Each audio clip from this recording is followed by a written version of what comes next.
قال لي لو ما حلفتيش على المصحف الجوازه مش هتتم. قلت له خلاص مش هحلف على المصحف ان انا عايز اتجوز عشان خاطر اكون اسره. ازيكم؟ انا مخطوبه، فاضل فتره بسيطه ونتجوز. خطيبي عايش في اوروبا.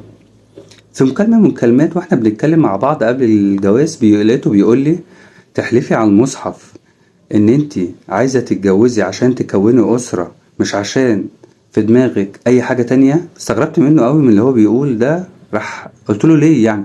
قال لي لو ما حلفتيش على المصحف الجوازه مش هتتم. قلت له خلاص مش هحلف على المصحف ان انا عايز اتجوز عشان خاطر اكون اسره.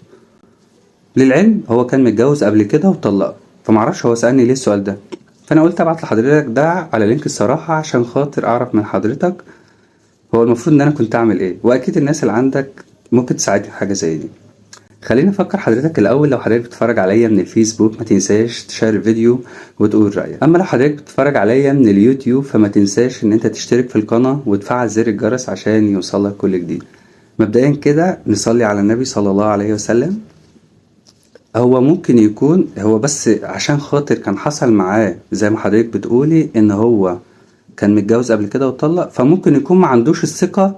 فبناء عن الحياة اللي هو عاشها فاكر ان انت ممكن تكوني مثلا هتتجوزيه بحكم ان الحياة في اوروبا مستقرة، او ان هو مثلا ماديا كويس، او في مصلحة هتيجي من وراه. فهو عقليته جابته ان هو ممكن يسألك السؤال ده كده عادي يعني، ولكن انت كنت المفروض تكوني اذكى من كده وتقدري تفهمي ان هو ده غرضه، ولكن هو مش غرضه حاجة تاني.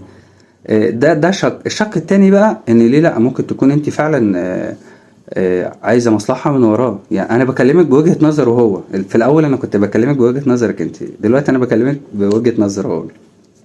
فهو ممكن يكون عنده احساس بالشك، او في ما عندوش امان. فبص يا بنت الناس، من البدايه كده الشخصيه اللي بتبقى زي دي احيانا بتبقى صعبه عشان خاطر عنده الشك دايما. فالقرار طبعا اكيد ليكي، انا حبيت بس اوصل لك وجهة نظري، واكيد الناس هتشاركني في الكومنتات وهتقول رأيها، واكيد انا هرد على الناس وحضرتك تابعي الكومنتات.